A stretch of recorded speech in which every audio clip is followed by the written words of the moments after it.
said this: this war has to end. He called the war in Yemen what it is, a, quote, humanitarian and strategic catastrophe.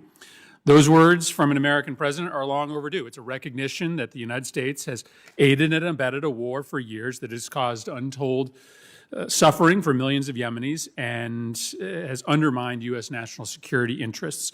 I first sounded the alarm on this crisis back in 2015. At the time, very few people in the United States Senate knew anything about the Yemen civil war, but today that I'm hopeful that our participation in this national security cataclysm is coming to an end. President Biden has announced an end to all American support for offensive operations in the war in Yemen, including relevant arms sales. He has reversed the designation of the Houthis as a terrorist organization, which threatened to cut off humanitarian aid to millions. He has resumed aid that was suspended by the previous administration to northern Yemen, and he has, of course, appointed Tim Lenderking as the special envoy. We're honored to have him here today. He is leading the U.S. diplomacy efforts to end this war. Mr. Lenderking is off to a fast start. He will talk to us about that today, but America needs to supplement its diplomatic efforts by properly using its leverage with the parties to the conflict. It was the right move to suspend arms sales to Saudi Arabia and to conduct a review of sales to the UAE 2 months ago. Today, I will be honest, I am concerned by recent reports that the administration may be moving forward with portions of these sales. I would urge that any determination of offensive arms sales to these two troubled partners take into consideration some key factors, including the recipient's past record and whether the arms or services in question were previously misused or could potentially be used offensively in the future, especially against civilians or civilian infrastructure. Frankly, the track records of these two countries in that respect are not good. Recent reporting suggests that the administration intends to move forward with the sale of Reaper drones to the UAE. The Emiratis already have a record of illegally transferring weapons to Salafist militias in Yemen, and Congress, frankly, has not received sufficient assurances that such transfers will not happen again. It's true that UAE has, for today, suspended its military operations in Yemen, but things change fast in the Middle East, and let's be honest, we cannot know with certainty what nations in the Middle East are going to do with the weapons that we've sold them. That's why we've never sold F-35s or weaponized drones to anyone except for Israel in the region before. But make no mistake, my call for more pressure on Saudi Arabia or UAE to bring this war to an end doesn't ignore the malign Houthi behavior in Yemen. They are guilty of war crimes in this conflict. They recruit child soldiers. They deliberately hold up aid, don't allow it to get to the citizens that are under areas of their control. Senator Young and I have called on the Houthis to urgently stop their offensive in Marib and avoid the needless death and destruction that would come from a protracted battle there. The Houthis need to come to the table, just like the Yemeni government and the Saudis. But if we can get the warring parties in Yemen to agree to a peace deal, with their Saudi and Iranian backers supporting such an agreement, it could provide the grass shoots for a new regional security architecture in the Gulf. The past few years have seen nothing but escalation between Saudi Arabia and Iran, and it's my view that all of us would be better served by a detente between these two rather than a continuing, endless, escalating cycle of violence by proxy. Yemen provides us with a test case for that theory. Finally, a word on the humanitarian crisis. The situation is still nightmarish, as the special envoy knows, for Yemenis. So we need, one, for donors to step up and provide the funding that's needed to fulfill this year's UN appeal, which is right now dangerously underfunded. Two, we need to resolve the blockade that is restricting fuel deliveries to Hodeidah. While a handful of vessels have been able to berth there, those supplies are only a Band-Aid. They only will last a few more weeks. Fuel, it is a lifeline in Yemen. It's critical to power hospitals, ensure the provision of food and access to water, and generally help alleviate the suffering of the Yemeni people. There's just no excuse to deny these life-saving fuel imports any longer. And the Saudis, they need to lift this blockade. And the Yemeni government needs to issue the permits to let the goods get through. With that, let me return to the ranking member for his opening remarks. Well, thank you, Mr. Chairman, for our first subcommittee hearing together. I'm looking forward to working with you on this subcommittee. I want to express my gratitude for you holding this first hearing on the topic of Yemen. It's a place that's occupied a great deal of our attention and concern for a long period of time. I'd also like to thank today's witness, Special Envoy Tim Lenderking, for his devotion, both in his current position and as Deputy Assistant Secretary of State. He's worked long and hard to achieve a diplomatic solution to the Yemen conflict that restores peace, eases the terrible suffering of the Yemeni people, and sets the country on the path to stability. You and I have spent time together in the region, and I know you bring a level of expertise to this conflict that is most desperately needed. Mr. Chairman, last month marked the 6th anniversary of the start of this conflict, and I commend you for, as you indicated, way back in 2015, getting deeply involved in this effort. It was one of the earliest things I became involved in when I came into the United States Senate. It makes me chuckle a bit to reflect that a very high-ranking member of the previous administration once wrote a column, didn't call me out by name, but indicated that I might be involved in this conflict for political reasons. I can't see any upside to that, but I care deeply about the national security and humanitarian amalgam of issues here in the region we're discussing. UN Special Envoy Martin Griffiths, together with regional and international partners, continues to work with Yemeni factions in search of a political settlement. But in spite of our best diplomatic efforts, the conflict has intensified in recent weeks. Iran-backed Houthi rebels have stepped up their operations against the city of Marib and have also stepped up their drone, missile, and rocket attacks on the Kingdom of Saudi Arabia. And just as the fighting in Yemen continues, so does the humanitarian catastrophe. Tens, perhaps hundreds of thousands of Yemenis have died as the direct or indirect consequence of the fighting. Millions of others are displaced. Peace has been elusive thus far, and the Yemeni people continue to suffer. A report issued earlier this month by the UN Office for the Coordination of Humanitarian Affairs estimated that 20.7 million Yemenis are in need of humanitarian assistance and protection. 20.7 million of our fellow human beings. 11.3 million of these are children. 2.8 million of them under the age of 5 years. 1.8 million are pregnant and lactating women. 3.1 million are people with disabilities, and over 925,000 are people over the age of 60. Now, 6 years into this awful war, we're still faced with many, many questions. How do we end the fighting? How do we meet the immediate humanitarian needs of the Yemeni people? How do we ensure that those suffering are not co-opted by extremist organizations in the region? How do we help set Yemen on a positive, long-term, sustainable course? How do we remove the Iranian presence from the country? Well, my hope is that at the end of today's hearing, we'll have a clearer sense of how the Biden administration plans to answer these compelling questions. I'm encouraged by the President's early steps to prioritize and end the conflict, but we need to use our resources wisely, learn from past mistakes, and take a clear-eyed look at our diplomatic options. I hope we hear today what the Biden administration plans to do differently from their predecessors to achieve our political and national security objectives, and perhaps most urgently, to help bring an end to the suffering of millions of innocent Yemenis. I know that you, Mr. Chairman, our colleagues on this subcommittee,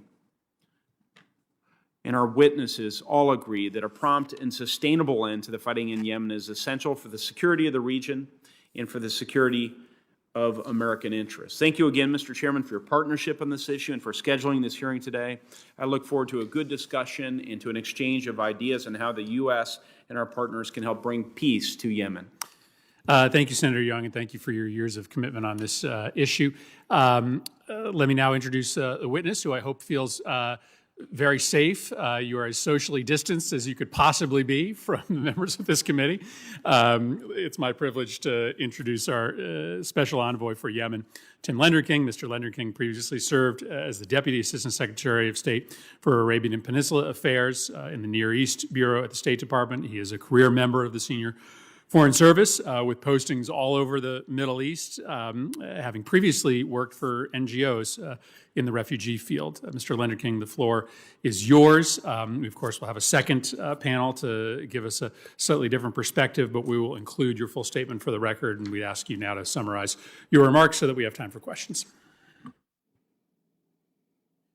Chairman Murphy, Ranking Member Young, members of the subcommittee, thank you for the opportunity to speak with you about U.S. policy on Yemen, and thank you on a personal note for all of the support that you've given to this effort. The Biden-Harris administration has prioritized bringing about an end to the conflict in Yemen in support of UN efforts. When President Biden announced my appointment on February 4th, he charged me with two specific tasks: reach a durable solution to the conflict, and support immediate steps to mitigate the humanitarian crisis. Since my appointment, I've traveled to the region 4 times to do exactly that: push the parties toward a ceasefire, followed by inclusive political negotiations, and build international support for efforts to end the conflict. As a result, we've now achieved a greater international consensus on resolving this conflict than we had before, along with more proactive engagement from key regional actors such as our European partners and the State of Oman. The UN Security Council enjoys an unusual amount of unanimity on solving the conflict in Yemen. This consensus will be critical in pushing for and maintaining a peace process. The parties are engaging in a constructive manner in a way that they have not for years. As a result of this administration's focus on Yemen and sustained U.S. pressure, we've seen Saudi Arabia and the Republic of Yemen government announce their support for a nationwide comprehensive ceasefire. There is now a greater acceptance that the Houthis will have a significant role in a post-conflict government in Yemen. The U.S. will continue to press the Saudis and the Yemen government to ensure that they are taking the necessary steps to resolve the conflict in a responsible manner and to mitigate the humanitarian crisis. More work is needed to get the Houthis to put down their guns, abandon a military solution, and compromise for the sake of peace. The Houthis have thus far refused to accept a ceasefire and instead remain focused on continuing their military assault on the city of Marib. At present, this offensive is the single biggest threat to peace efforts and is also having devastating humanitarian consequences. For nearly 6 years, Marib has been a haven of stability and a refuge for nearly 1 million internally displaced persons who have fled conflict elsewhere and have nowhere else to go. A Houthi takeover of the city is not imminent, but they continue to move closer to their goal of encircling the city, potentially cutting off a population of 1.8 million people, many of them already extremely vulnerable. Humanitarian relief organizations warn this offensive risks triggering a tipping point that would overwhelm an already stretched humanitarian response. If we do not stop the fighting in Marib now, it will trigger a wave of even greater fighting and instability. We are already witnessing this through increased fighting on other front lines, a significant increase in airstrikes, and more Houthi attacks on civilian and other infrastructure in Saudi Arabia than at any point in the conflict. We must leverage the international consensus, including here in Washington, and the engagement of regional actors like Oman to stop the offensive in Marib, which is an urgent humanitarian priority. Let me turn briefly to our efforts to address the humanitarian situation, since you both have raised that so urgently. There is no greater priority when it comes to Yemen. The level of suffering there is unimaginable, You've all seen the disturbing images and dire reports from inside the country. At least one Yemeni child dies every 10 minutes from preventable causes, and this war has gone on for more than 6 years. I think about that every day. The roots of this crisis are deep. At the beginning of the war, humanitarian leaders stated that Yemen after 5 months looks like Syria after 5 years, because the situation in Yemen was already precarious before this war began. And now the economy is collapsing, leaving families unable to purchase even the most essential goods. Healthcare and other basic services are almost non-existent for most Yemenis. Humanitarian assistance is offering a critical lifeline for millions and helping prevent a famine, but it will never be enough. It cannot restore the economy or repair broken healthcare systems. In fact, as long as the war continues in places like Marib, the humanitarian crisis will continue to get worse. There are no quick fixes. Only through a durable end to the conflict can we begin to reverse the crisis. In the meantime, we must do everything we can to mitigate the suffering. And for that reason, I would like to state unequivocally that fuel must be allowed to enter regularly through Hodeidah port. The Republic of Yemen government bears responsibility to address this issue, and Saudi Arabia must not stand in the way of it doing so.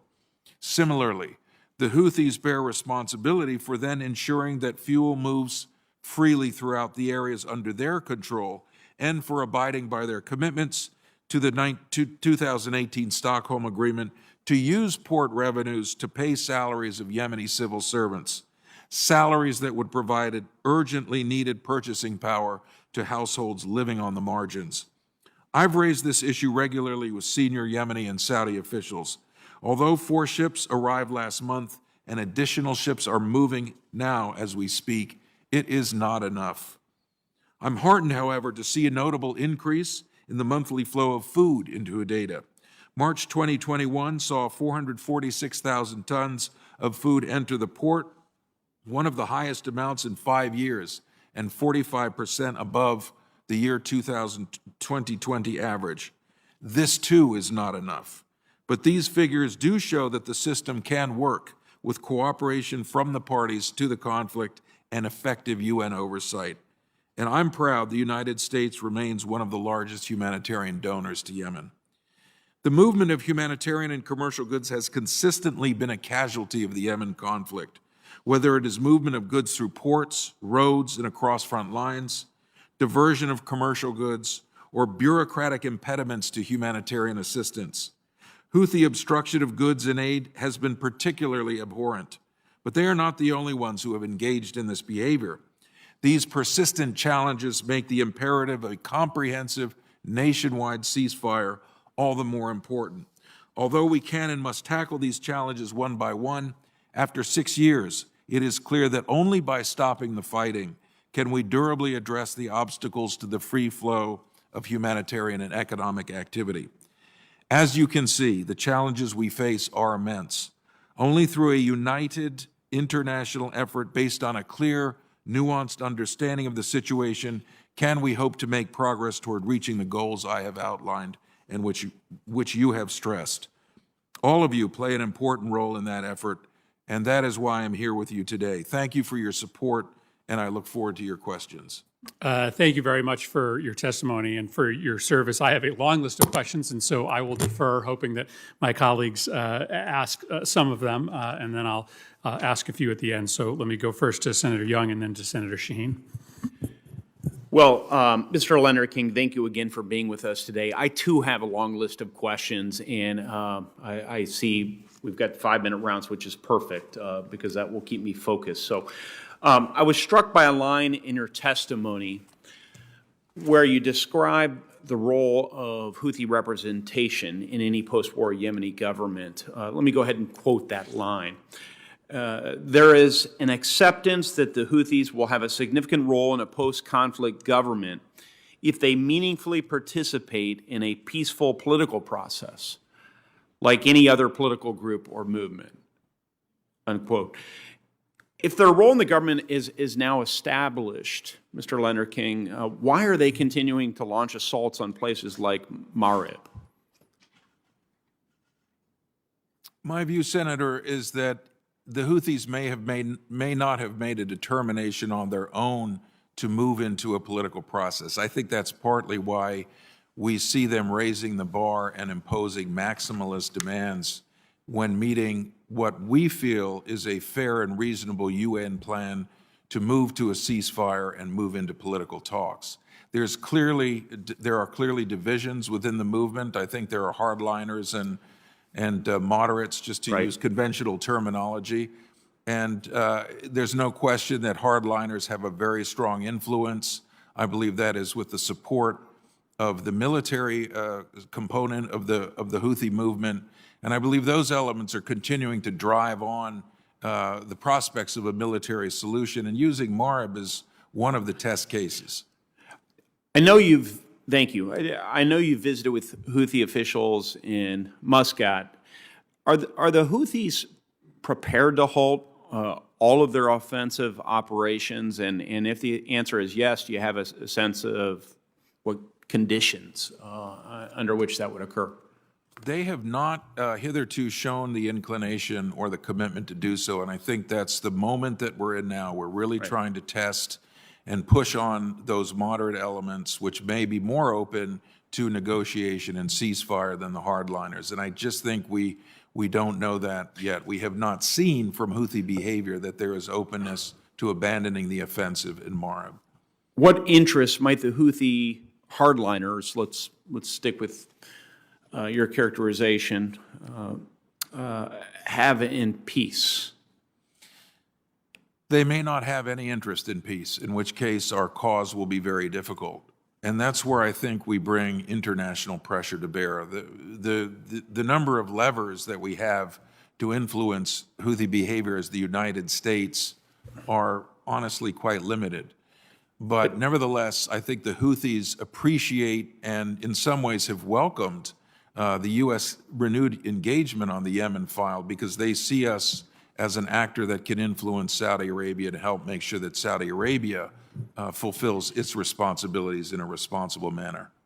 And might the UN Security Council be an appropriate venue for that? It's known for complicating U.S. foreign policy objectives, but nonetheless, you indicate there's an unusual amount of unanimity on Yemen. Could you just speak to that, sir? I do think so. Among the many engagements that I've had over the last couple of months, I have met with the P5, the United States, and the other principal members of the Security Council.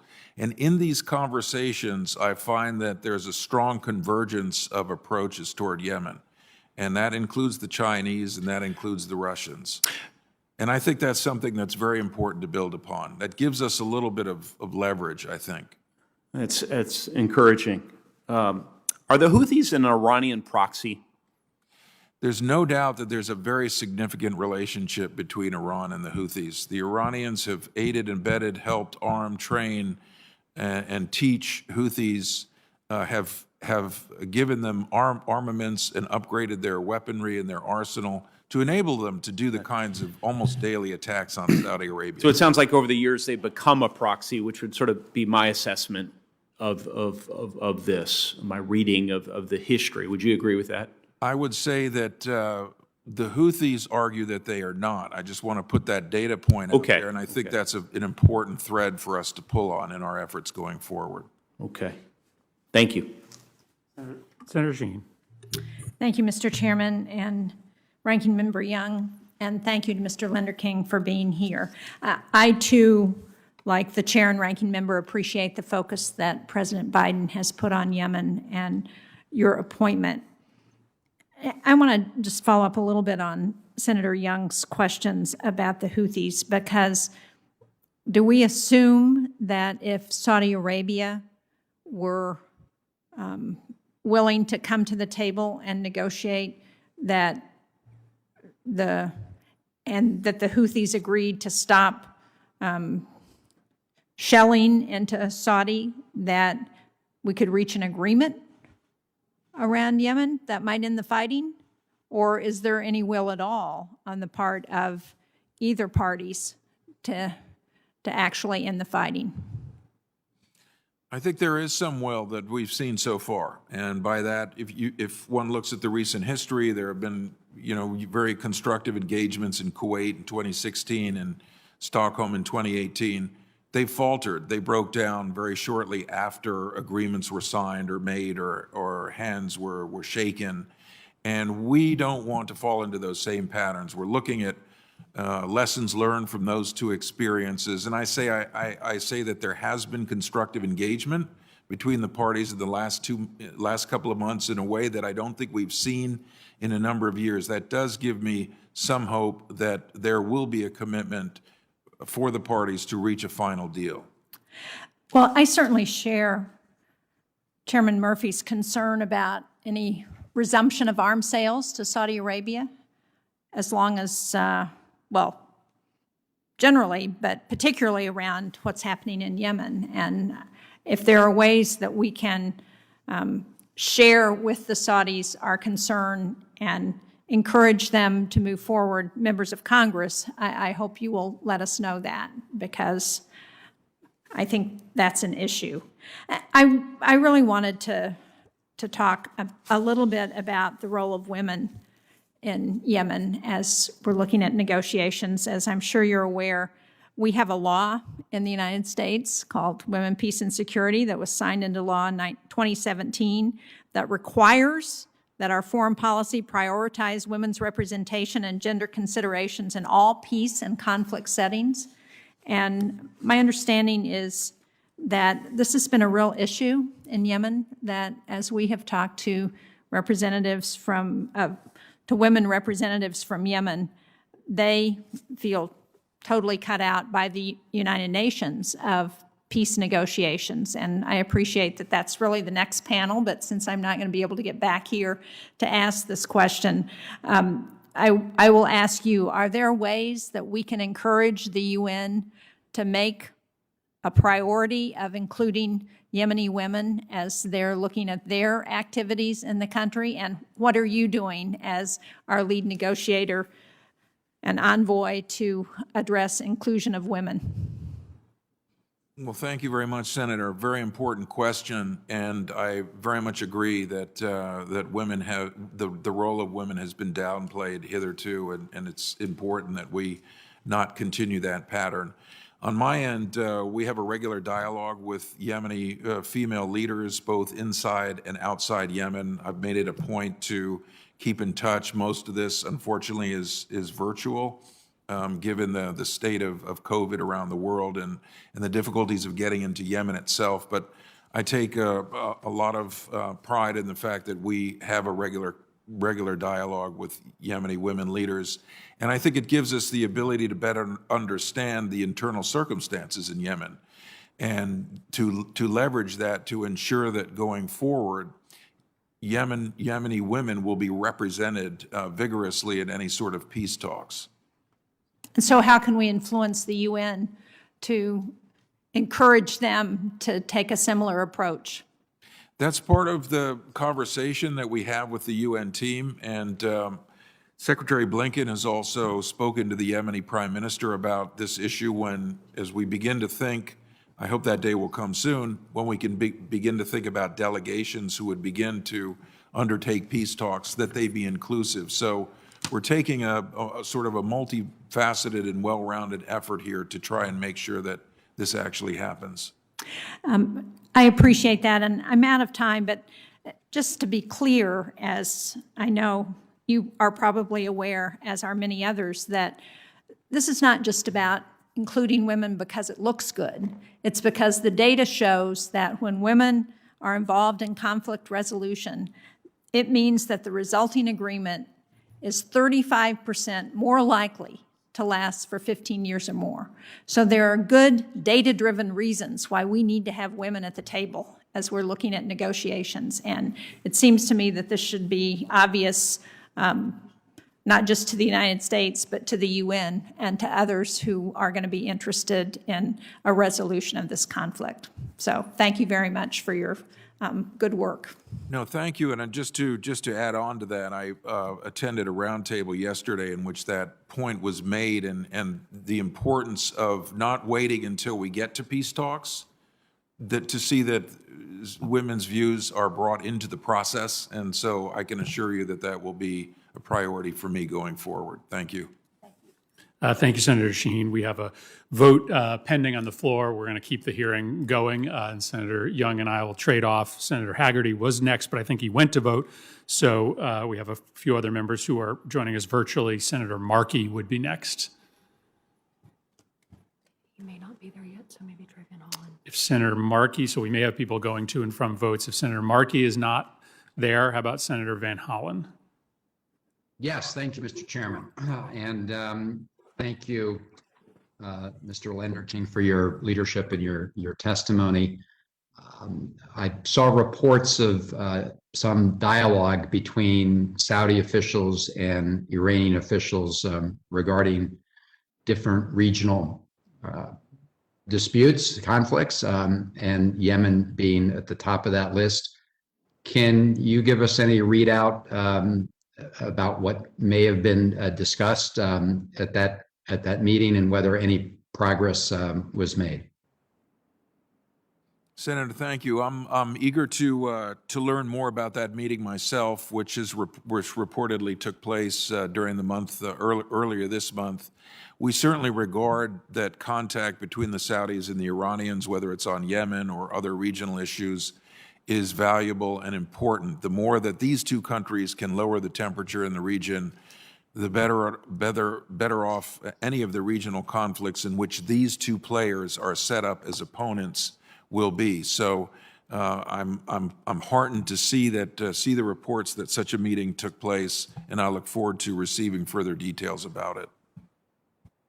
Yeah, I took it as a promising sign, although we never know where it will end up. But you mentioned in your testimony issues of restrictions on fuel imports and you need to open up the port. How big a factor and sticking point is that, in your view, to a political resolution of this of the dispute? I think it's a key part, certainly, of the economic and humanitarian situation in Yemen. What we want to do is avoid politicizing any of the economic issues that are vital to the safety and security of Yemenis. So while I say that, and I appreciate Secretary Blinken's intervention here to make this happen, the movement of fuel ships, and I stated unequivocally that this is a principle that we must continue. It can't just be 7 ships now or 8 ships now. It has to be open-ended, free-flowing, with minimal bureaucratic impediment to make sure that the ports are open and receiving goods to the greatest of their ability. So I think let's get this issue off the table. This should not be a factor in the political discussions going forward. There should be no impediment imposed by any party, no obstruction imposed by any party on the ground or at sea to the movement of vital economic and humanitarian supplies. Thank you. And under what circumstances can you imagine Iran deciding to stop providing material support to the Houthis? I imagine that would be as part of a political settlement, overall settlement, but what are the major ingredients in your view that need to be resolved to get to that point? I think you're exactly right, Senator, that as we move closer to a political settlement, this is the best way to minimize Iran's influence in Yemen, because right now I don't see any indications that Iran supports a political solution. What I see is continued aiding and abetting and arming of Houthis by the Iranians so that they can continue attacking Saudi Arabia. And unfortunately, those attacks have risen quite strongly in the last couple of months. They're also threatening shipping in the Bab el-Mandeb, this vital strait that continues on up to the Red Sea. So this is utterly unacceptable to the international community. And I think that the more we push forward in this peace effort, we have to keep an eye on this particular facet. I'd like to see progress, obviously, made by my colleague Rob Malley, the Special Envoy for Iran, and his efforts in Iran. I would hope that that would bear some fruit for the Yemen conflict, but I'm not holding my breath, and I can't wait for goodwill to break out between the United States and Iran. We've got urgent issues in Yemen. We need to push forward as best we can with the tools that we have. Well, thank you. Thank you, Mr. Chairman, and best wishes on your important mission. Thank you, Senator Van Hollen. I believe Senator Haggerty has rejoined us. Yes, thank you, Mr. Chairman. I appreciate it. Special Envoy Lenderking, first I want to thank you for your willingness to take on this incredibly difficult task of securing a peaceful resolution to the Yemen conflict. Your reputation as a skilled diplomat in the Gulf and many other regions is impeccable. And I know you've been dealing with the Yemen problem for many years, so it's important for us to hear your expert view. Earlier this year, the Biden administration revoked the designation of the Houthis as a foreign terrorist organization, ostensibly to facilitate the very peace process that you're tasked to promote. But at virtually the same time they were taken off the FTO list, the Houthis were attacking Saudi Arabia with missiles and drones and assaulting the city of Ma'rib. As you describe in detail in your very candid written testimony, this is the circumstance that occurred as we lift the FTO status. So my question is this: given the Houthis' continued attacks against civilians and against regional neighbors, has the Biden administration's revocation of the Houthis' FTO designation had its intended effect of encouraging the Houthis to make peace? Or have the Houthis simply been emboldened to continue their extremist course? I think, Senator, that if we look at the past year, we see a steady rate of Houthi attacks on Saudi Arabia. So I don't think one can attribute attacks in January and February to the undesignating of the organization. And I do think that increased pressure on the Houthis is definitely necessary, sort of across the board. But they've kept up a very aggressive tempo of attacks, and I think that relates more to the supply of weapons and Iran's equities in Yemen, if you will, than to steps that we've taken. And of course, the Biden administration did this primarily not because of any love for the Houthis. I mean, want to be 100% clear on that, but because the humanitarian implications of the designation would have been quite dire. And I think looked at through that lens, the Biden administration said the humanitarian issue is of paramount importance. We have to do everything we can to support it, and the designation does not fit with that priority. I yield my time back, Mr. Chairman. Thank you very much, Senator Haggerty. Let me ask a series of questions, and if we have others join, I'll ask them to finish off. First, let me talk about humanitarian aid. In 2019, the UN humanitarian appeal was funded at 87%. In 2020, it was funded at 50%. And so far this year, that figure is 21%. There's a proposal on the table from the Swiss and the Swedes, who are hosting this year's conference, to do a follow-on conference to try to get that number up. What do you propose are the necessary next steps to try to increase these commitments? Obviously, the need is greater today than it was in 2019, and our funding levels internationally have decreased. Absolutely right, Senator, point that out. Again, one of the two charges that the president asked me to undertake was to work to mitigate the humanitarian crisis. In order to do that, we've talked here about the importance of opening up ports and other vital arteries. But the other piece is that there has to be funding, generous funding from the donors. I've made it a priority on my trips around the region, and I've stopped in all of the Gulf countries or spoken to their leaders. I've visited one or two European countries.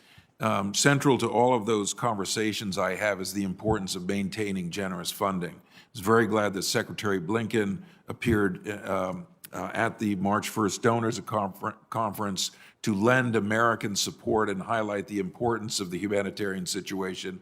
But we've got to have the follow-through. It's not only to get more funding, but it's to ensure that the funds that have been pledged will be dispersed. So that's right up there at the top of my list of priorities. And I would like to see the Swiss and the Swedes go ahead with this conference. I'm glad to hear it. I wanted to talk about the conditions necessary for a restart of ceasefire discussions. You stated in your opening remarks that the Saudis are ready to end this war responsibly and they want peace. But I would note, just after they made their ceasefire office, they escalated airstrikes in Yemen, striking Sana'a as well as a nearby grain port. And they've launched new military offensives of their own. No doubt the Houthis need to stop the offensive in Marib, and we cannot have any serious discussions about a political settlement without that offensive. But are there also steps that the Saudis need to take beyond their end for support to the blockade in order to set the conditions for either a ceasefire or political discussions following on that ceasefire? Absolutely. I do think, Senator, that there's a receptivity from Saudi Arabia to working with us to achieve a responsible resolution of the conflict. But there's going to have to be a real spirit of compromise from Saudi Arabia. Some of the goals that they may have wished to have achieved 5 years ago are not attainable. The Houthis have shown themselves to be a very strong military force, and there's been great loss of life, way too many civilian casualties, much too much destruction of civilian infrastructure, loss of life, internally displaced people. So what I'd like to see from Saudi Arabia, and I think where we can come into play most directly, is to show that spirit of compromise and to meet terms that are attainable, that are realistic on a ceasefire, and to help work out mechanisms and adhere to them that would govern the terms of a ceasefire, and to help continue doing what we're doing now to keep those vital economic and humanitarian arteries open. I'm going to try to sneak two more questions in under the gun. One is on the current role of the UAE inside Yemen. We talk about the UAE's decision to withdraw militarily from the UAE, but my sense is it's not that simple. There are reports that the UAE is still involved in other mechanisms to support their partners on the ground inside Yemen. While they may not have their own forces participating, they still have lots of other ways to be able to try to leverage events in their direction. What's your sense of the UAE's involvement in the Yemen civil war today? I went to UAE last week to discuss that very issue, Senator, and foremost on my mind, humanitarian concerns, as you noted, following through on pledges and continuing to be generous on the humanitarian side, but also to ensure that the UAE uses its influence in Yemen. And as you do rightly point out, they do have influence in Yemen, even if there are not Emiratis themselves present in the same numbers, to use that influence to ensure that groups that they have influence over are continuing to support the Yemeni government and stay within the terms of a united Yemen. Are they still involved in providing any kind of military intelligence, logistical, or other support to armed actors on the ground in Yemen? Well, they're still a member, of course, of the Saudi-led coalition. So they're a strong member of that entity, and they're also providing key counterterrorism support for us and for the Saudis to go after al-Qaeda and ISIL remnants, which still exist and thrive in the open spaces in Yemen. I'll sneak in one last question and then ask Senator Young if he's got any final questions for you before turning to the next panel. You talked about the role of the Iranians and our lack of leverage on the Houthis. I understand you probably don't want to comment specifically on negotiations surrounding the re-entering of a nuclear agreement, but suffice it to say, it is helpful for us to create conditions such that Iran has less reason to create provocations in the region that compromise our security interests. I think you are right to to suggest it's not easy to predict what the Iranians are going to do, whether we're inside or outside of the JCPOA. But there's lots of people that have suggested that so long as we are involved in a maximum pressure campaign on Iran, they are going to be looking for ways to try to disrupt our interests in the region, and Yemen is clearly a place where they can do that. I know you can't predict Iranian behavior, but we are wise to try to arrange our priorities in the region to try to disincentivize the reasons why Iran might want to provoke us and create destabilizing situations. Certainly agree with that. And again, that's why I hope that the conversations in Vienna and the further interactions through the Europeans and others, that we really can make some headway with Iran on the JCPOA. In the meantime, I do think we have to stay vigilant. We have to keep our naval forces through NAVCENT in Bahrain vigilant with what the Iranians are doing on the high seas, make sure they're not able to continue smuggling supplies into the Houthis. Thank you. Any final questions, Senator Yanni?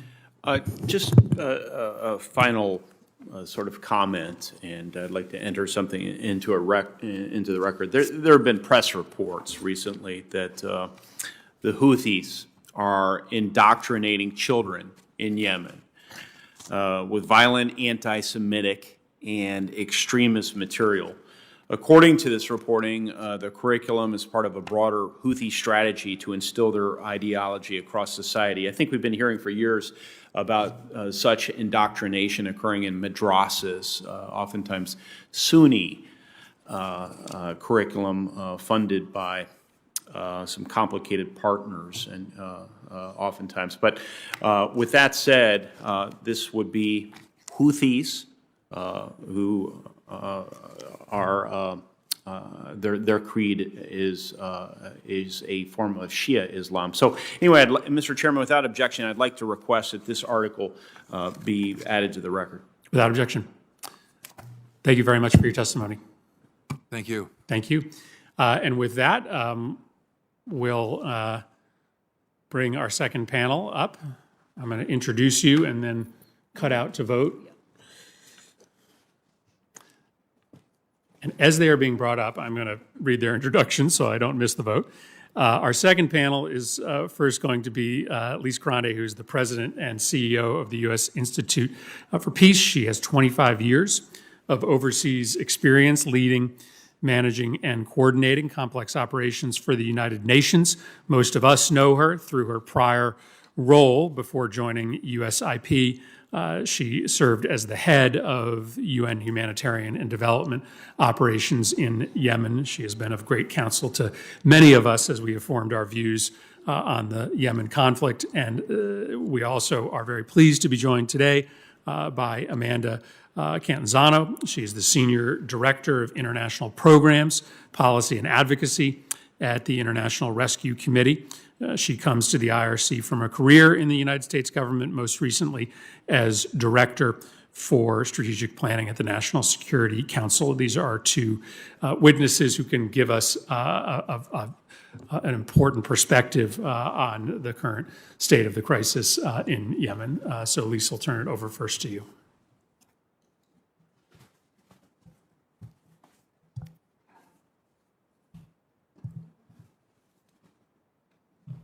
So, is it ready? Yep. Chairman Murphy, Ranking Member Young, and distinguished members of the subcommittee, it is an honor to have the opportunity to appear before you today. For March 2018 until December 2020, I served as the head of the UN's Humanitarian and Development Operations in Yemen. For nearly 3 years, I was the only senior international official present full-time in the country and the only one to be present in Sana'a, the capital, under the control of Ansar Allah, the Houthis. As we all know, the conflict in Yemen has lasted 6 years. It's resulted in the world's worst humanitarian crisis. It has resulted in a fragmentation of political power and turned Yemen into a failed state likely to collapse, or worse, to split into independent, separately administered zones. With your permission, I'd like to share more detail on the humanitarian crisis, which is so shocking in its magnitude, it is hard even to describe. Senator Murphy, as you noted, and as did Senator Young, 20 million Yemenis, 2/3 of the entire population, now require humanitarian aid. There's no other country in the world where a higher percentage of the population depends upon the generosity of the international community to survive. 12 million are suffering from the most severe, agonizing, and life-threatening forms of need. They are either hungry, ill, forced to use unsafe water, homeless, jobless, unable to send their children to school, or all of these. 16 million Yemenis, that's more than half the entire country, do not have enough food. They wake up every morning and have no idea if or when they will eat that day. If something is not done now, humanitarian agencies are estimating that as many as 400,000 children are at risk of starving in just the next few months. As I said in my introductory comments, the humanitarian crisis in Yemen has a very specific cause. It's the war. Yemen's war is actually waged along two fronts. The military front includes the airstrikes, bombing, missiles, shelling, landmines, and fighting that have killed or injured nearly 20,000 civilians. The second front includes the measures that are directed at destroying the enemy's economy. These measures are used deliberately and to great effect by the Saudi-led coalition and include controls over the number and timing of all ships entering the port city of Hodeidah. They also include the decision to stop salary payments for public servants in northern Yemen, and they include restrictions on credit, imports, capital flows, and customs. At least 130,000 civilians are conservatively estimated to have died as a result of these and other indirect factors. The second front is a main driver of the humanitarian crisis, but it is not the only cause. Another aggregating factor is the behavior of Ansar Allah of the Houthis. In northern Yemen, Ansar Allah has now systematically seized almost all of the instruments of the state. They have also established new parallel structures staffed only by Houthis, which operate without public accountability and constitute a separate system of authority with wide-ranging powers. Ansar Allah has imposed hundreds of restrictions on the delivery of humanitarian aid, and Ansar Allah continues to threaten, bully, intimidate, and detain humanitarian staff.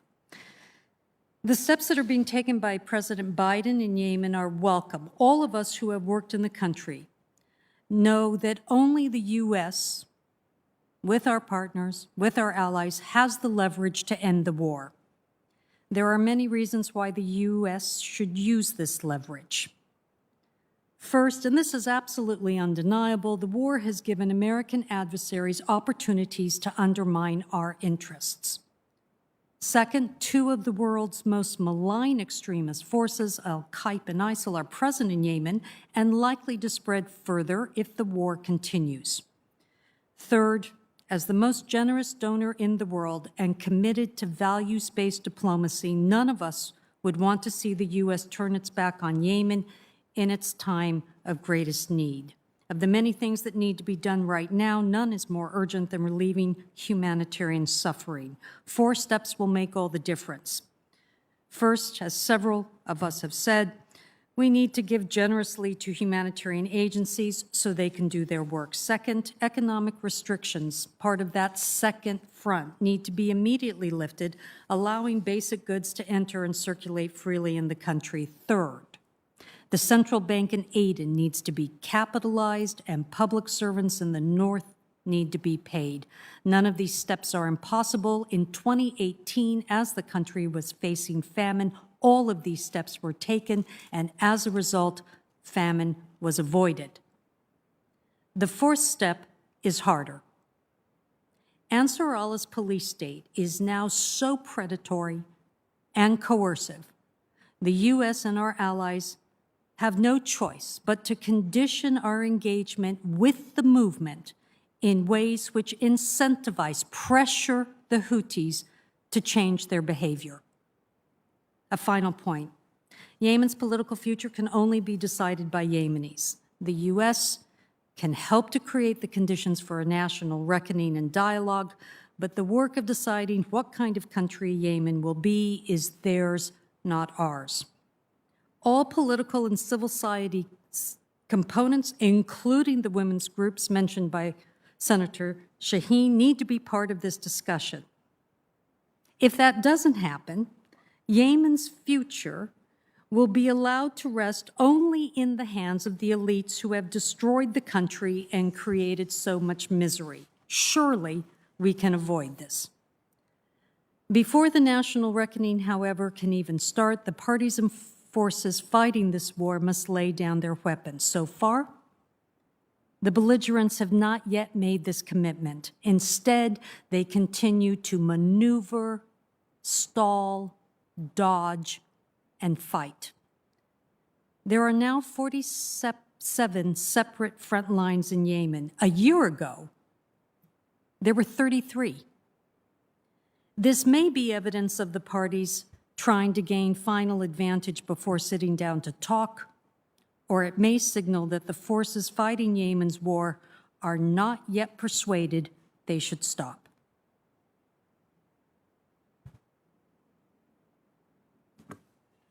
Thank you, Ms. Grande, for that very compelling testimony. Would next like to call on Ms. Catanzo. Chairman Murphy, Ranking Member Young, and members of the subcommittee, thank you for convening us today and for prioritizing Yemen for this subcommittee's first hearing. I represent the International Rescue Committee, a humanitarian organization with over 400 staff, mainly Yemenis, working across the north and south of the country. Last year, the IRC provided health services for over 600,000 Yemenis and treated nearly 30,000 children under 5 for malnutrition, thanks in large part to the generous U.S. funding we receive. We also provide education, clean water, emergency cash, and job training. While the humanitarian crisis in Yemen is protracted, it's by no means static. The situation continues to unravel as Yemenis confront new shocks with fewer resources and less resilience. After a relative lull, conflict is spiking. Yemenis are enduring the legacy of a cruelly conducted war that's made recovery nearly impossible. Every day, for over 6 years, Yemenis have endured 10 airstrikes on average. And at the same time, the conflict's daily horrors continue. Last year, as Ms. Grande mentioned, front lines exploded from 33 to 49, making safety increasingly hard to find. Today, Yemenis are more likely to be killed in their homes than anywhere else. And Yemen's economy is collapsing as warring parties manipulate it as a tool of warfare, choking the import of critical commodities, especially fuel, and sending prices skyrocketing.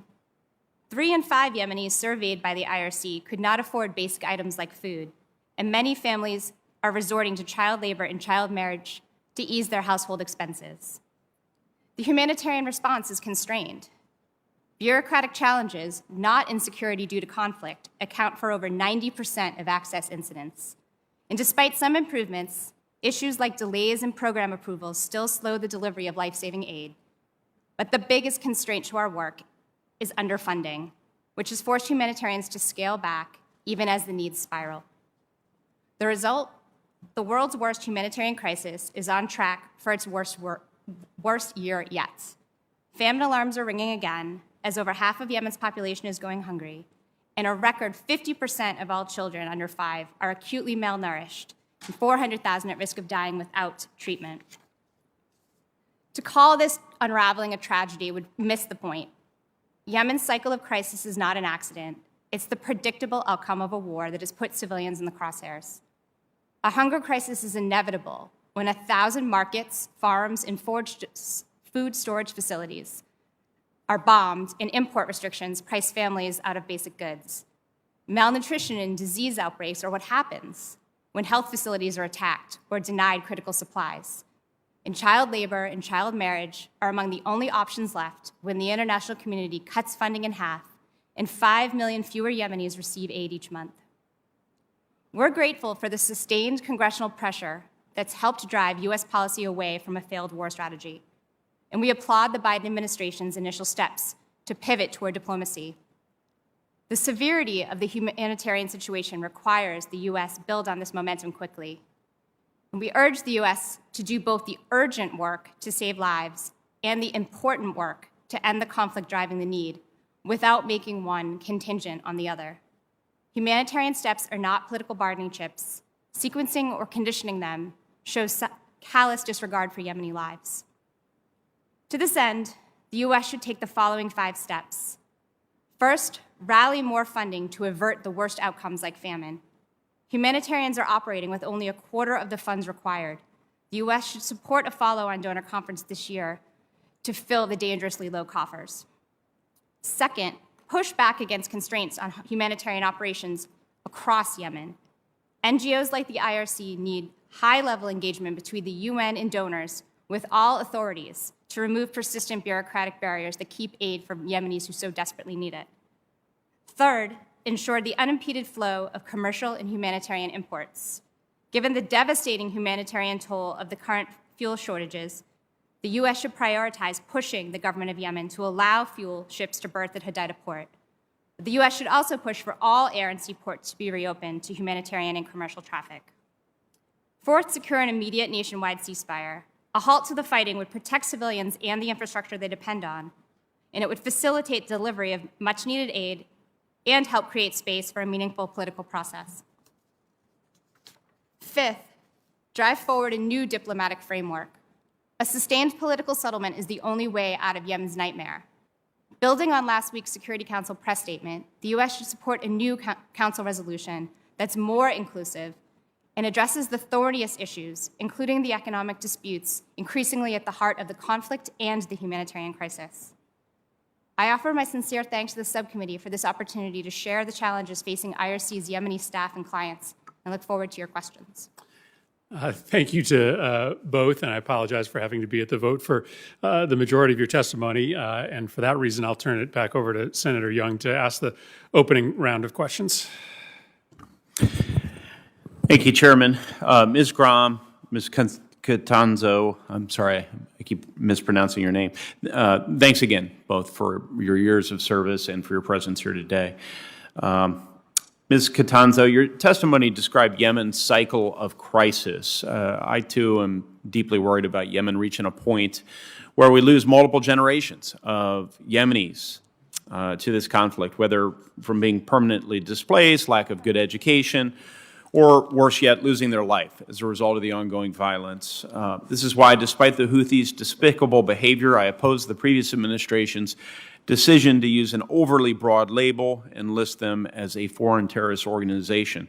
Now, I understand that an FTO designation would only bring more suffering to those Yemenis who live in Houthi-controlled areas, as it would cut them off from the life-saving humanitarian aid that they need to survive. But unfortunately, as we were discussing earlier, the Houthis seem emboldened in recent weeks, despite these actions from the Biden administration. Some of this was addressed in your testimonies, but I'm going to ask for a few questions. Either of you can pipe up, because I think each of you covered various facets of it.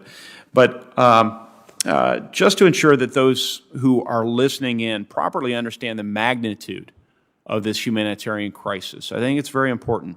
So approximately how many people require humanitarian assistance in Yemen?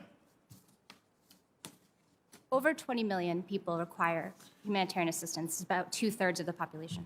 So perspective for my constituents back home, that's roughly 3 times the population of the state of Indiana.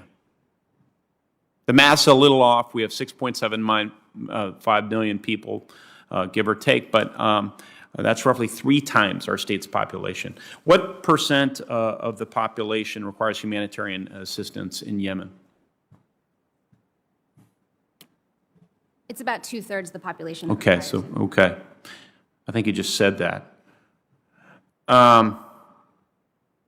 So this has been an increase from last year, right? Actually, it's a bit of a decrease from last year, but OCHA and the UN warns that it's less about it being a decrease in those who need, but more about assessments and ability to survey who's in need.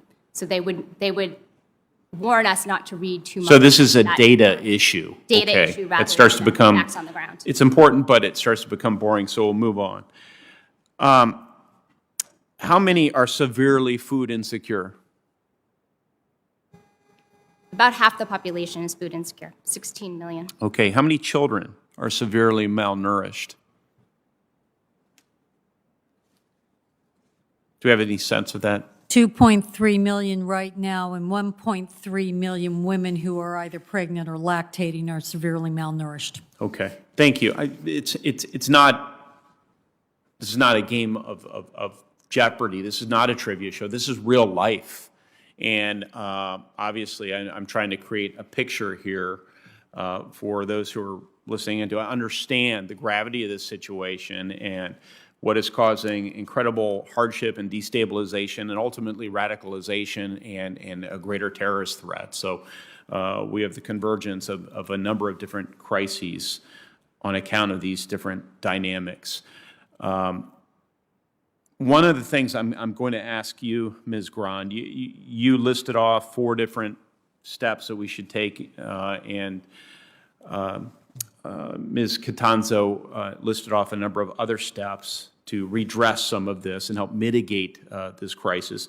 But ultimately, we need to pressure the Houthis to change their behavior. Kindly elaborate on that very important point. Yeah, it's really hard to do it, Senator. It's one of the reasons when I was giving the testimony, I was really clear that in 2018, when the country was facing famine the first time, of the 4 things that I listed that need to be done, 3 of those were done, and the famine was avoided. It's very rare that you actually stop a famine, and because of the generosity of the U.S. government and other donors, because of the heroic work of frontline partners like IRC and the UN, it was stopped. If we don't do those 3 things and one more this time, that famine's going to hit. Now, the additional factor this time is dealing with Ansar Allah, the Houthis' behavior. In 2018, they had not introduced hundreds of restrictions against the delivery of humanitarian assistance, and they have now. They now have constructed a state within a state. It's a coercive, predatory police state. Can we beat the famine with that police state intact? I'm not sure. Now, how you pressure the Houthis to change their behavior is a very difficult question to answer. Do you hit them really hard and hope they change their behavior? Not clear. Do you give them some incentives and hope that they change their behavior? They're not responding very well to those incentives right now, which raises the deeply uncomfortable question about how their behavior is going to be changed. Now, there are some other possibilities, of course. Perhaps the people who are supporting them can finally say to the Houthis, you don't get to do this anymore. That might be something. But that, of course, would be part, as the special envoy have said, as a much bigger diplomatic initiative, not just on Yemen, but that includes other parts of the region as well. Just sounds unprecedentedly complicated, and therefore even history may not provide us a particularly good guide, but so grateful for your work. Thank you. Thank you very much. Ms. Carney, just tell me what's changed between 2018 and 2020 that has prompted the Houthis to put up, as you referred to, literally hundreds of individual barriers to aid. What's different? Senator, it's a great question, and I was the one on the ground, the one person that every single day talked to Houthis upside down, inside out, and all around. What changed was that rather than the Houthis being the custodian of the state apparatus in northern Yemen, they first of all tried to transform it, take it over, capture it. And the parts of the apparatus that they didn't think were working in their interest, they've constructed a completely separate one. It was very noticeable. Literally from one month to the next, the interaction of Ansarallah with the United Nations and other partners on the ground changed dramatically. Now, it also coincided with shifts inside of the movement. As the special envoy noted, there are factions within Ansarallah. And the Falcons, the hardliners, as they came into increasing power, you could see that their whole approach to their responsibilities as the occupiers of northern Yemen changed as a result. That's what happened. Hardliners got on top of it and now control that movement and are driving it in a direction which may take it further and deeper into war rather than toward peace. And given that we don't have many people who have a greater knowledge of these internal dynamics, that hardline group, and I understand it's dangerous to apply these names to a very complicated movement, but these hardliners, by and large, are the faction that are more closely aligned with Iran? Senator, I think that there are parts of the hardliners constellation that you could definitely say that about. There are other parts of the hardliners which are driven by a different logic. But in general, you could definitely point in that direction and you would not be far off.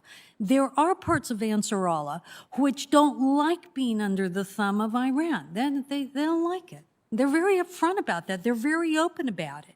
And they are continually looking for alternative ways of engaging with the international community. There are people within Ansarallah like that. I think that's an incredibly important point, and you and I have talked about this at length, but there is obviously always a tendency to believe that these groups on the other side of the world are monolithic. The Houthis are not monolithic, and while they certainly have drawn closer to Iran by necessity as this conflict has grown, there are elements of the Houthis that are uncomfortable with that may provide us with some opportunity here. But as you note, the overall trend line in behavior, regardless of who's connected to Iran and who isn't, is just devastating when it comes to the people in areas controlled by the Houthis. Second question for you, Ms. Grande, about the overall state of the economy. We focus on this question of fuel imports, but it's important to note that we're arguing over fuel imports because nothing else is getting in. There's a few staple food goods that get in and fuel, but tell us the story of the rest of the blockade and how that affects the Yemeni economy. It's really hard to have a functioning economy when all you let into the country through the main port are fuel and 6 categories of food products. Obviously, things get in other ways, but there's a cost to that. A functioning economy is very difficult when you have when you have such a restriction on items being brought into the country. Correct? That's absolutely right, and I think in describing the war as having 2 fronts, a military front and an economic front, what we are pointing to is that it's the economic front, it's economic warfare, which has destroyed that country and brought it to its knees. That's not to diminish the impact of the military front. It's not. But if you look at how many people have been wounded and killed, if the military front, 20,000, how many people have died conservatively from the second front? 130,000 and counting. Why is the country facing its second famine in 2.5 years? Because of the second front. That's where the heart of this war is.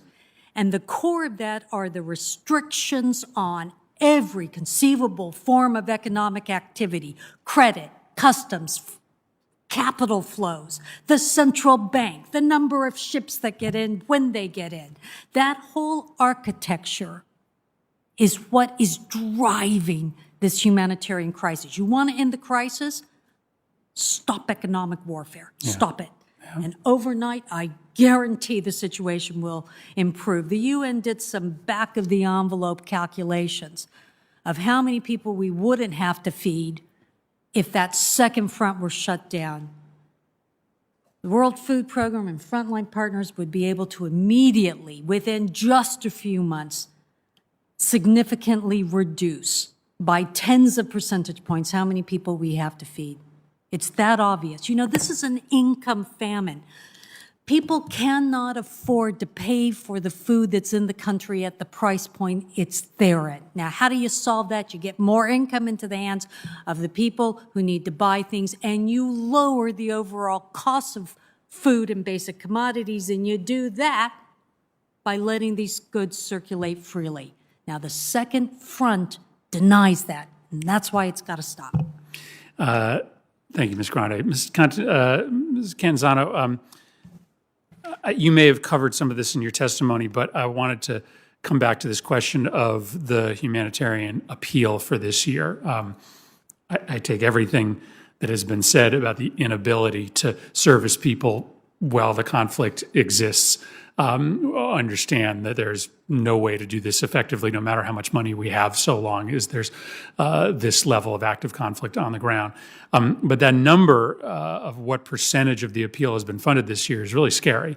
And I'm sure you might have covered this in your testimony, but if you might be able to elaborate on what that means to have 20% of the appeal funded versus 100% or 80%, and then what the way out is. Right? What are the reasons why our partners, in particular the Emiratis and the Saudis, are pledging less this year than they have in the past? How do we find a way to get to a better number?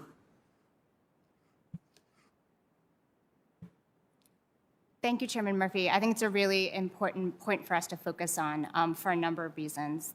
As you mentioned, the humanitarian appeal is funded at less than 25% so far this year, and the donors conference that was held last month was really disappointing in terms of the money that was put on the table. What that's meant, in effect, is this is the second year where we've seen those disappointing results when it comes to donors coming to the table. Last year, at the beginning of 2020, the humanitarian response was meeting the needs of about 14 million Yemenis every month.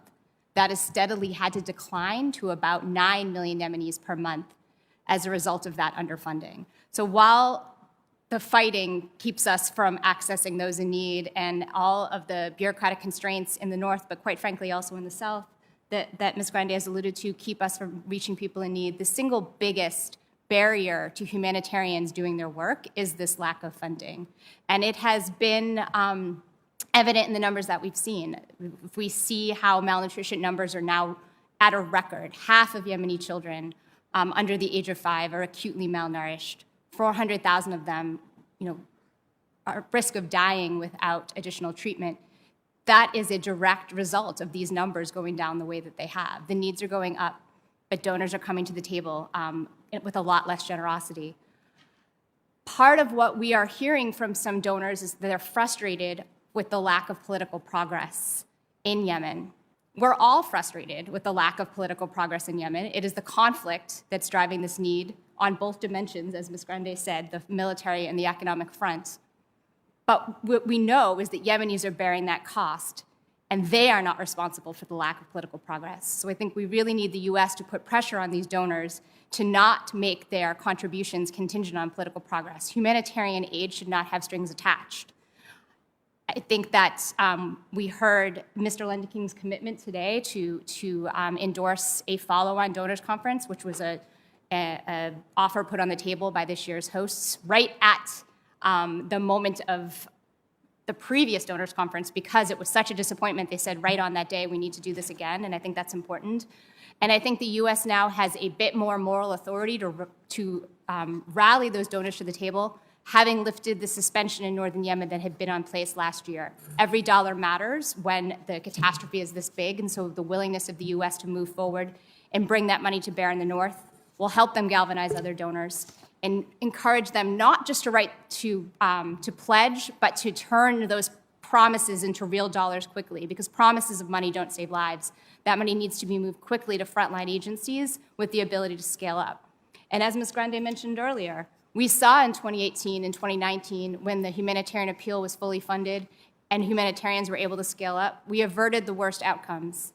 We could do that again. That knowledge and that ability is still there in country. It just needs the funding to kick into action. One final question to follow up. Amongst those donors is the United States. Could the United States do more to lead by example and ask others to follow, especially if we are going to be convening a second sort of mission-directed donors conference?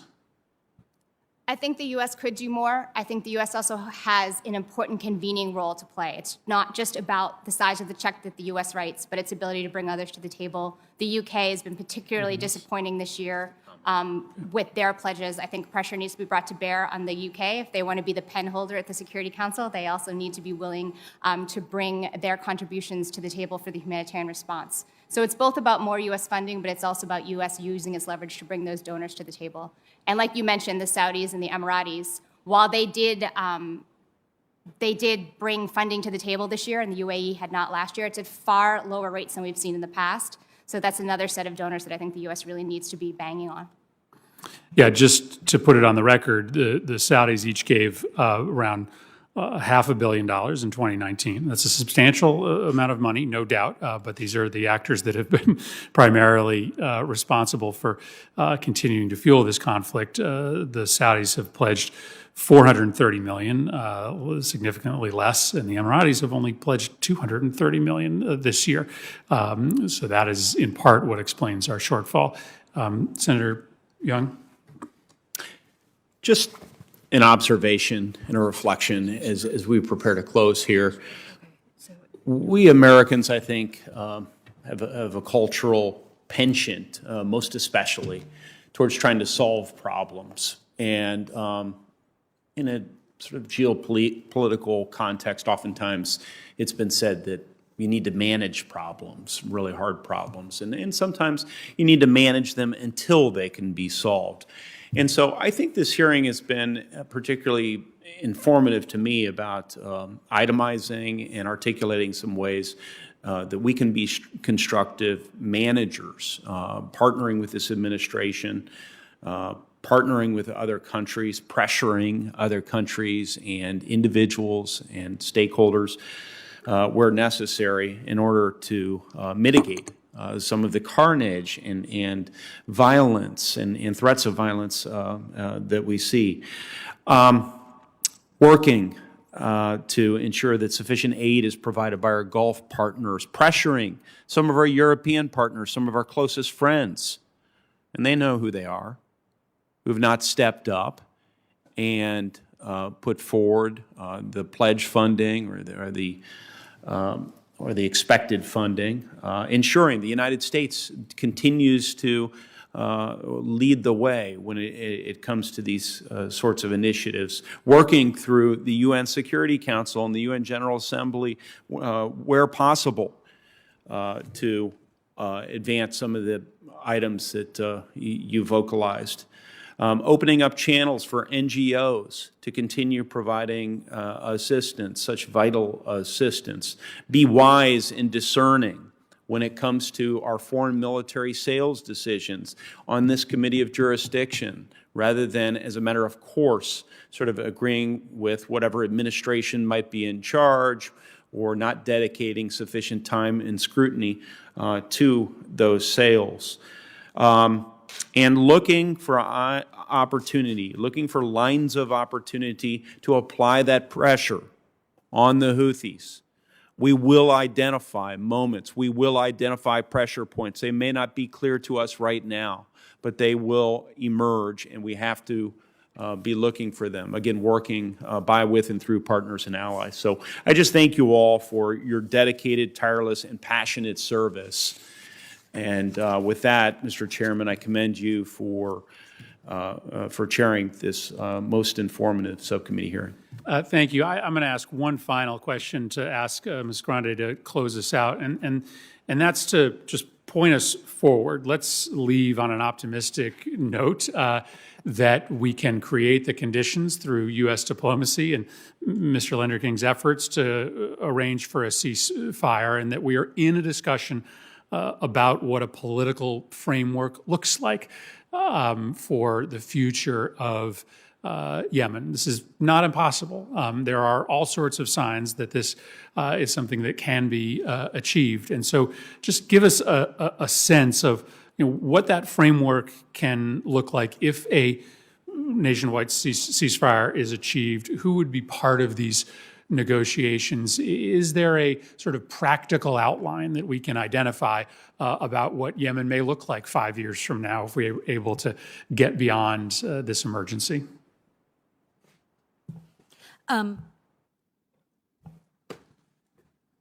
That's a really good question and a really difficult one to answer, because the working approach to the national reckoning or national dialogue is that the people who have taken up arms are the ones who have to sit at the table. Of course, that's obvious, and yes, they should. But I was very pointed in my comment in saying that there's something really nasty about allowing the future of Yemen to be in the hands of the elites who have destroyed the country and brought misery. I think there are also, there is a perverse incentive in that formula. If you want to get to the table, how do you do it? You take up arms. And we see this in a number of political forces who are looking at the table, want to join it, and have staked out a position now that is far more militarized, securitized than it would have been before because of that perverse logic. So how do you change that? You start a process right now, a pre-dialogue, where all of the political representatives, all the parties that have aspirations to represent the will of the people sit at the table, and the military folks sit at the table, and you put the women's groups and the youth groups, and you put the tribal leaders who all throughout this crisis have been stepping into the void created by the breakdown of judicial systems and provided adjudication and community justice. Put them at the table. Bring in the intelligentsia, the private sector that's going to have to rebuild the country. Put all of those people in the table now. This is something that the special envoy hinted at, and you set a direction for the future, one that will be involving all of the components of civil society and the military and the political components in a way which can be fruitful and forward-looking. That would be a start. It's why I included in my question a query as to who should be at that table, because that determines what the table talks about and what the result of that conversation is. I think an important expectation to set, a hopeful one, that we can get to that conversation. Thank you for testifying, both to you and to the special envoy. We appreciate your insights and recommendations to the committee. The record is going to remain open for questions for the record until Friday at 6 p.m. And with that, this hearing will conclude.